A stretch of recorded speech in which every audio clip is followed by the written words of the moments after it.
Situation at present ಅಲ್ಲಿ ಹೇಗಿದೆ ಅನ್ನೋದನ್ನ ನೋಡೋಣ. ಸರೆಂಡರ್ ಕಾರ್ಡ್ ಅನ್ನ ತಗೊಂಡಿದ್ದೀನಿ. ಸರೆಂಡರ್ ಟು ಪ್ರಯರ್ ಅಂತ ಕೊಡ್ತಾ ಇದ್ದಾರೆ. ನೀವು ಪ್ರಯರಿನ ಕಡೆಗೆ ಹೆಚ್ಚು ಗಮನವನ್ನ ಕೊಡಿ, ಸ್ವಲ್ಪ ದೇವರ ಕಡೆಗೂ ಹೆಚ್ಚು ಗಮನವನ್ನ ಕೊಡ್ಬೇಕಾಗತ್ತೆ. ಯಾವಾಗ ನೀವು ದೇವರನ್ನ ತುಂಬ ಹೃದಯದಿಂದ ಪ್ರಾರ್ಥನೆಯನ್ನ ಮಾಡಿ ನನಗೆ ಸಹಾಯವನ್ನ ಮಾಡು ಅಂತ ಕೇಳ್ತಿರೋ, ಆಗ ಅದೆಲ್ಲ ಸಮಸ್ಯೆಗಳಿಂದ ನೀವು ಆಚೆ ಬರ್ತೀರಾ. ಮಾಡೋದ್ರಿಂದ, ದೇವರನ್ನ ನೀವು ಧ್ಯಾನ ಮಾಡೋದ್ರಿಂದ ನಿಮ್ಗೆ ಏನ್ ಸಿಗುತ್ತೆ, ಯಾವುದೇ ರೀತಿಯ ಗೊಂದಲಗಳಿಗೆ ಅಥವಾ ಯಾವುದೇ ರೀತಿಯ ಸಮಸ್ಯೆಗಳು ನಿಮ್ಮಲ್ಲಿ ಇದ್ರೂ ನಿಮ್ಮ ಲವ್ ಲೈಫಿನ ವಿಚಾರವಾಗಿ ನಿಮ್ಗೆ ಆನ್ಸರ್ಗಳು ಸಿಗುತ್ತೆ, ಮತ್ತೆ ಸಪೋರ್ಟ್ ಕೂಡ ನಿಮ್ಗೆ ದೇವ್ರ ಕಡೆಯಿಂದ ಸಿಗುತ್ತೆ ಅನ್ನುವಂತಹದ್ದು ನಿಮ್ಗೆ ಹೇಳ್ತಾ ಇದ್ದಾರೆ. ಅಟ್ ಪ್ರೆಸೆಂಟ್ ಅಲ್ಲಿ ಲವ್ ಸಿಚುಯೇಷನ್ ನಿಮ್ಗೆ ಬಾಟಮ್ ಆಫ್ ದ ಟಕ್ ಬಂದಿರುವಂತಹದ್ದು ರೆಫ್ಯೂಸಿಂಗ್ ಆಫರ್.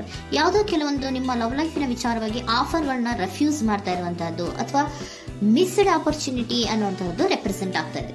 ಯಾಕೋ ನೀವು ಮಿಸ್ ಮಾಡ್ಕೋತಾ ಇದ್ದೀರಾ ಕೆಲವೊಂದು ಆಫರ್ಸ್ ಗಳನ್ನ ಅನ್ನುವಂಥದ್ದು ರೆಪ್ರೆಸೆಂಟ್ ಆಗ್ತಾ ಇದೆ. ಏನೋ ಒಂದು ರೀತಿಯ ಧ್ಯಾನ ಮಾಡ್ತಾ ಇರುವಂತದ್ದು, ಚಿಂತೆಯನ್ನ ಮಾಡ್ತಾ ಇರುವಂತದ್ದು ರೆಪ್ರೆಸೆಂಟ್ ಆಗ್ತಾ ಇದೆ. ಪಾಸ್ಟಿನಲ್ಲಿ ನಿಮ್ಮ ಲವ್ ಲೈಫಿನ ವಿಚಾರವಾಗಿ ಒಂದು ನ್ಯೂ ಐಡಿಯಾ ಇತ್ತು, ಏನೋ ಒಂದು ರೀತಿಯ ಹೊಸ ಐಡಿಯಾಗಳನ್ನ ಮಾಡ್ಕೊಂಡಿದ್ರಿ. ಲವ್ ಲೈಫಿನ ವಿಚಾರವಾಗಿ ನಿಮ್ಮ ಆಪರ್ಚುನಿಟಿ ಕೂಡ ಚೆನ್ನಾಗಿಯೇ ಇತ್ತು. ಆದ್ರೆ ನಿಮ್ಮ ಲವ್ ಲೈಫಿನ ವಿಚಾರದಲ್ಲಿ ಕಿಂಗ್ ಆಫ್ ಸೋರ್ಟ್ಸ್, ನೀವೇನನ್ನ ನಿಮ್ಮ ಲವ್ ಲೈಫಿನ ವಿಚಾರವಾಗಿ ಏನನ್ನ ಎಕ್ಸ್ಪೆಕ್ಟ್ ಮಾಡಿದೀರಾ ಪಾಸ್ಟಿನಲ್ಲಿ ಅಂದ್ರೆ, ಲವ್ ಲೈಫಿನಲ್ಲಿ ಒಂದು ಕ್ಲಿಯರ್ ಇರಬೇಕು, ಕ್ಲಾರಿಟಿ ಇರಬೇಕು, ಮತ್ತೆ ಯಾವುದೇ ವಿಚಾರ ಕೂಡ ನಿಮ್ಮ ಲವ್ ಲೈಫಿನ ವಿಚಾರದಲ್ಲಿ ಮುಚ್ಚುಮರೆ ಅನ್ನೋದು ಇರಬಾರ್ದು. ಸ್ಪಷ್ಟವಾಗಿರ್ಬೇಕು, ಸ್ಪಷ್ಟವಾಗಿ ಹೇಳ್ಬೇಕು, ಏನ್ ಹೇಳ್ಬೇಕೋ ಅದು ಸ್ಪಷ್ಟವಾಗಿ ಹೇಳ್ಬೇಕು ಅನ್ನುವಂತಹದ್ದು ಎಕ್ಸ್ಪೆಕ್ಟ್ ಮಾಡುವಂತಹದ್ದು ಪ್ರೀತಿಯ ವಿಚಾರದಲ್ಲಿ. ಮತ್ತೆ ಕ್ಲಿಯರ್ ಆಗಿರ್ಬೇಕು. ಏನು ಅಂದ್ರೆ ನಿಮ್ಮ ಲವ್ ಲೈಫಿನಲ್ಲಿ ಒಂದು ಸ್ಟ್ರಾಂಗ್ ಆಗಿರ್ಬೇಕು, ಸ್ಟ್ರಾಂಗ್ ಬಾಂಡೇಜ್ ಇರಬೇಕು, ಮತ್ತೆ ಯಾವುದೇ ರೀತಿಯ ಚೈಲ್ಡಿಶ್ ಬಿಹೇವಿಯರ್ ಅನ್ನ ಮಾಡಬಾರ್ದು ಅನ್ನೋದು ಪಾಸ್ಟಿನಲ್ಲಿ ನೀವು ಎಕ್ಸ್ಪೆಕ್ಟ್ ಮಾಡಿರೋಂಥದ್ದು ರೆಪ್ರೆಸೆಂಟ್ ಆಗ್ತಾ ಇದೆ. ನೀವು ಅದೆಲ್ಲ ಎಕ್ಸ್ಪೆಕ್ಟ್ ಮಾಡಿದಾಗ ಯಾವಾಗ ನಿಮ್ಗೆ ಅದು ಸರಿ ಹೋಗಲ್ಲ ಅನಿಸ್ತೋ ಆಗ ನೀವು ಪ್ರೀತಿಯಿಂದ ಮುಂದೆ ಬಂದಿರುವಂತಹದ್ದು ಬಿಟ್ಟು ಮುಂದೆ ಬಂದಿರುವಂತಹದ್ದು ರೆಪ್ರೆಸೆಂಟ್ ಆಗ್ತದೆ. ಮೋಸ್ಟ್ ಪ್ರಾಬಬಲಿ ನಿಮ್ಮ ಕೆಲವೊಬ್ಬರಿಗೆ ಈಗ ಆಲ್ರೆಡಿ ಕೆಲವೊಂದು ರೀತಿಯ ಬ್ರೇಕಪ್ ಗಳು ಆಗಿರಬಹುದು, ಕಮ್ಯುನಿಕೇಶನ್ ಇಲ್ಲದೆ ಇರುವಂತಹದ್ದು ರೆಪ್ರೆಸೆಂಟ್ ಆಗ್ತಾ ಇದೆ. ಮೋಸ್ಟ್ ಪ್ರಾಬಬಲಿ ನೀವು ಇವಾಗ ಇಬ್ರು ಕೂಡ ನೀವು ಮಾತಾಡದೆ ಇರುವಂತಹದ್ದು ರೆಪ್ರೆಸೆಂಟ್ ಆಗ್ತಾ ಇದೆ. ಸೊ ಯಾವುದೇ ರೀತಿಯ ಕಾಂಟ್ಯಾಕ್ಟ್ ಅಲ್ಲಿ ಇಲ್ಲದೆ ಇರುವಂತಹದ್ದು ರೆಪ್ರೆಸೆಂಟ್ ಆಗ್ತಾ ಇದೆ. ನೋಡಿ, ಮುಂದೆ ಬರ್ತಾ ಇರುವಂತಹದ್ದು ರೆಪ್ರೆಸೆಂಟ್ ಆಗ್ತಾ ಇದೆ. ಯಾಕೋ ತುಂಬಾ ಬೇಜಾರಲ್ಲಿ ಇರುವಂತಹದ್ದು. ಪಾಸ್ಟಿನಲ್ಲಿ ಕೂಡ ನೀವು ಲವ್ ಲೈಫಿನ ವಿಚಾರವಾಗಿ ಕೆಲವೊಬ್ರು ಬೇಜಾರಲ್ಲಿ ಇರುವಂತಹದ್ದು ರೆಪ್ರೆಸೆಂಟ್ ಆಗ್ತಾ ಇದೆ.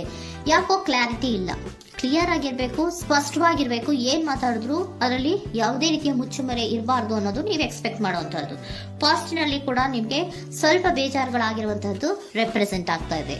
ಅಟ್ ಪ್ರೆಸೆಂಟಿನಲ್ಲಿ moon card, 9 of swords, 6 of swords ಬಂದಿದೆ. ಮೂನ್ ಕಾರ್ಡ್ ಏನನ್ನ ರೆಪ್ರೆಸೆಂಟ್ ಮಾಡುತ್ತೆ? ಇಲ್ಯೂಷನ್ ಅನ್ನ ರೆಪ್ರೆಸೆಂಟ್ ಮಾಡುತ್ತೆ, ಕೆಲವೊಂದು ರೀತಿಯ ಭ್ರಮೆಗಳನ್ನ ರೆಪ್ರೆಸೆಂಟ್ ಮಾಡುತ್ತೆ, ಆತಂಕಗಳನ್ನ ರೆಪ್ರೆಸೆಂಟ್ ಮಾಡುತ್ತೆ. ಮತ್ತೆ ನಿಮ್ಮ ಲವ್ ಲೈಫಿನ ವಿಚಾರದಲ್ಲಿ ಯಾವುದೇ ರೀತಿಯ ಸ್ಥಿರವಾಗಿ ಇಲ್ಲ, ಯಾವುದು ಕರೆಕ್ಟ್ ಆಗಿ ಇಲ್ಲದೆ ಇರುವಂತಹದ್ದು ನಿಮ್ಗೆ ರೆಪ್ರೆಸೆಂಟ್ ಆಗ್ತಾ ಇದೆ. ನೆಕ್ಸ್ಟ್ ಕಾರ್ಡ್ ಏನ್ ಬಂದಿದೆ? ಸೆಕೆಂಡ್ ಕಾರ್ಡ್ 9 ಆಫ್ ಸೋರ್ಟ್ಸ್ ಬಂದಿದೆ. ಇದರಲ್ಲೂ ಕೂಡ ನಿಮ್ಗೆ ಆತಂಕ ಇತ್ತು, ಇದರಲ್ಲೂ ಕೂಡ ಆತಂಕ ಇದೆ, ಭಯ ಇದೆ, ಕರೆಕ್ಟ್ ಆಗಿ ನೀವು ನಿದ್ರೆ ಮಾಡ್ತಾ ಇಲ್ಲ, ಯೋಚನೆ ಮಾಡ್ತಾ ಇರುವಂತಹದ್ದು ಈ ಎರಡೂ ಕಾರ್ಡ್ಗಳಲ್ಲೂ ರೆಪ್ರೆಸೆಂಟ್ ಆಗ್ತದೆ. ಇದರಲ್ಲೂ ಆತಂಕಗಳಿದೆ, ಇದರಲ್ಲೂ ಆತಂಕ. ಅಟ್ ಪ್ರೆಸೆಂಟಿನಲ್ಲಿ ಕೆಲವೊಂದು ರೀತಿಯ ವಿಚಾರಗಳಲ್ಲಿ ಭಯವನ್ನ ಪಡ್ತಾ ಇರುವಂತಹದ್ದು ರೆಪ್ರೆಸೆಂಟ್ ಆಗ್ತಾ ಇದೆ. 6 ಆಫ್ ಸೋರ್ಟ್ಸ್ ಕೂಡ ಏನಾಗ್ತಾ ಇದೆ? ಮೂವಿಂಗ್ ಆನ್, ಮುಂದೆ ಹೋಗ್ತಾ ಇರುವಂತಹದ್ದು, ಬೇಜಾರಿಂದ ನೀವು ಮುಂದೆ ಹೋಗ್ತಾ ಇರುವಂತಹದ್ದು ರೆಪ್ರೆಸೆಂಟ್ ಆಗ್ತಾ ಇದೆ. ಅಟ್ ಪ್ರೆಸೆಂಟಿನಲ್ಲಿ ಯಾವುದೇ ರೀತಿಯ ಸಮಾಧಾನದಿಂದ ಇದ್ದಿರುವಂತಹದ್ದು ಈ ರೀಡಿಂಗ್ ಗಳಲ್ಲಿ ಕಾಣಿಸ್ತಾ ಇಲ್ಲ. ಓಕೆನಾ? ಟೇಕ್ ಇಟ್ ರೆಸೋನೇಟ್, ನಿಮ್ಗೆ ರೆಸೋನೇಟ್ ಆದ್ರೆ ಮಾತ್ರ ತಗೊಳ್ಳಿ. ನೆಕ್ಸ್ಟ್ ಕಾರ್ಡ್ ಇಮಿಡಿಯೇಟ್ ಫ್ಯೂಚರ್ ನ ಬಗ್ಗೆ ನೋಡೋದಾದ್ರೆ ನೈಟ್ ಆಫ್ ಸೋರ್ಟ್ಸ್ ಬಂದಿದೆ.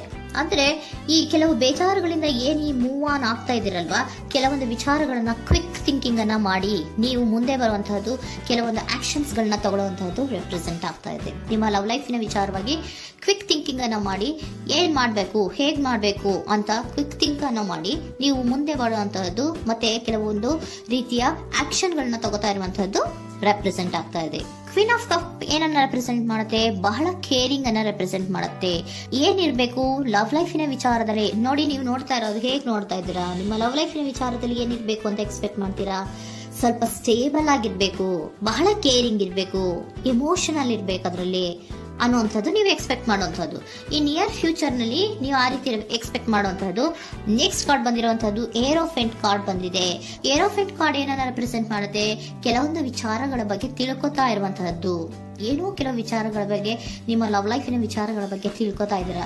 ಏನಾಗಿದೆ, ಹೇಗಾಗಿದೆ, ಸ್ವಲ್ಪ ಆಕ್ಷನ್ಸ್ ಅನ್ನ ತಗೋಬೇಕು ಅಂದ್ರೆ ನಾನು ಸ್ವಲ್ಪ ಕೇರ್ ಅನ್ನ ಮಾಡಬೇಕು, ಸ್ಟೇಬಲ್ ಆಗಿರ್ಬೇಕು ಅಂದ್ರೆ ಸ್ವಲ್ಪ ನಾನು ಕೇರ್ ಅನ್ನ ಮಾಡಬೇಕು, ಆಕ್ಷನ್ ಅನ್ನ ತಗೋಬೇಕು ಅನ್ನೋಂತಹ ನಿರ್ಧಾರಗಳನ್ನ ನೀವು ಮಾಡ್ತಾ ಇರುವಂತದ್ದು ರೆಪ್ರೆಸೆಂಟ್ ಆಗ್ತಾ ಇದೆ. ಹಾಗಿದ್ರೆ ಏಂಜಲ್ ಗೈಡೆನ್ಸ್ ಏನ್ ಕೊಡ್ತಾರೆ? Are you ready? ನೀನು ರೆಡಿಯಾಗಿದ್ದೀರಾ ನೀವು ಅಂತ ಕೇಳ್ತಾ ಇದ್ದಾರೆ ಏಂಜಲ್ಸ್ಗಳು. ಅಂದ್ರೆ ಏನು, ನೀನ್ ಇಲ್ಲೇ ಕುತ್ಕೊಂಡು ಅಳ್ಕೊಂಡು ಬೇಜಾರು ಮಾಡ್ಕೊಂಡು ಕುತ್ಕೊಳ್ಳೋದು ಬೇಡ, ಸ್ವಲ್ಪ ನೀನು ಮುಂದೆ ಮೂವ್ ಆಗು. ಅಲ್ಲಿರೋದ್ರಿಂದ ಏನು ಪ್ರಯೋಜನ ಇಲ್ಲ. Are you ready? ನೀವು ರೆಡಿ ಆಗಿದ್ದೀರಾ? With in the next few weeks, ಕೆಲವೊಂದು ವೀಕ್ಗಳಲ್ಲಿ, ಕೆಲವೊಂದು ವಾರಗಳಲ್ಲಿ ನೀವು ಏನಾಗ್ತೀರಾ? ಅಬಂಡೆನ್ಸ್, ಸಾಮರಸ್ಯ ಅನ್ನೋದು ಇರುತ್ತೆ. ಇಂಪ್ರೂವಿಂಗ್ ಹೆಲ್ತ್ ಅಂದ್ರೆ ಏನು, ನೀವು ಯೋಚನೆ ಮಾಡಿ ಮಾಡಿ ಮಾಡಿ ಏನ್ ನೀವು ಈ ಆರೋಗ್ಯವನ್ನ ಹಾಳು ಮಾಡ್ಕೊಂತ ಇದ್ದೀರಾ. ಸೊ ಇಂಪ್ರೂವಿಂಗ್ ಹೆಲ್ತಿನ ಕಡೆಗೆ ಗಮನವನ್ನ ಕೊಡಿ. ಆತಂಕವನ್ನ ಮಾಡ್ಕೊಂಡು ಭಯವನ್ನ ಪಡ್ಕೊಂಡು ಮುಂದೆ ಹೋಗ್ಬೇಕಲ್ಲ ಅಂತ ನೀವು ದಿನ ದಿನ ಹೆಂಗೆ ಕಾಲವನ್ನ ಮುಂದೆ ಹಾಕ್ತಾ ಇದ್ರೋ, ಅದಕ್ಕೆ ಏನ್ ಹೇಳ್ತಾ ಇದ್ದಾರೆ? Are you ready? ಮುಂದೆ ಬರೋದಕ್ಕೆ ನೀನ್ ರೆಡಿ ಆಗು. ನೀವ್ ಅಲ್ಲೇ ಕೂತಿರೋದ್ರಿಂದ ಯಾವುದೇ ರೀತಿಯ ಪ್ರಯೋಜನ ಇಲ್ಲ. ಸ್ವಲ್ಪ ನಿಮ್ಮ ಹೆಲ್ತಿನ ಕಡೆಗೆ ಗಮನವನ್ನ ಕೊಡಿ. ಸಮೃದ್ಧಿ ಅನ್ನೋದು ಬಂದೇ ಬರುತ್ತೆ, ಸಾಮರಸ್ಯ ಅನ್ನೋದು ಇದ್ದೇ ಇರುತ್ತೆ ಅನ್ನೋದು ಹೇಳ್ತಾ ಇದ್ದಾರೆ.